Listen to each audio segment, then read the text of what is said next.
կարևորի մասին։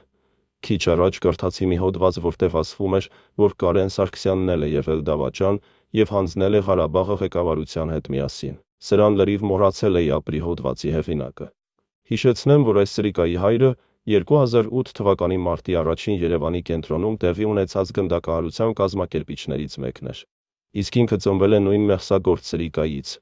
Թարմացնելով ձեր հիշողությունը, սիրելի ընթերցողներ, ասեմ, որ հենց նա էր ղեկավարում 44-օրյա պատերազմից հետո զոհվածների որոնումները։ 2021 թվականի հունվարի 26-ին Ղարաբաղի արտակարգ իրավիճակների պետական ծառայության (ԱԻԲԾ) պետ Կարեն Սարգսյանը նշանակվեց ներքին գործերի նախարար։ Ի դեպ, 2019 թվականի փետրվարից մինչև 2020 թվականի մայիսը նա աշխատել է Արարիչ բարեգործական հիմնադրամի տնօրեն և հիմնադրամի գրեթե բոլոր գումարները գողացել ու գրպանել է Բակո Սահակյանի հետ միասին։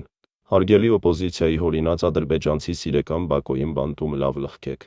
Իմ ձևով։ Հորինել եք, դե կերեք։ Բայց վերադառնանք 44-օրյա պատերազմին։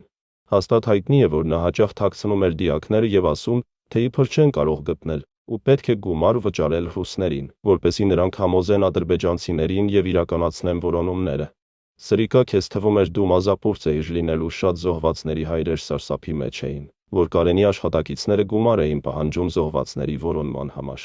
Մոտ օրերս ես կհրապարակեմ այն մարդկանց ցուցակը, ումից նա գումար է վերցրել։ Այս մարդը ստոր ու անբարոյական է։ Հեղինակ՝ Նատալի Ալեքսանյա,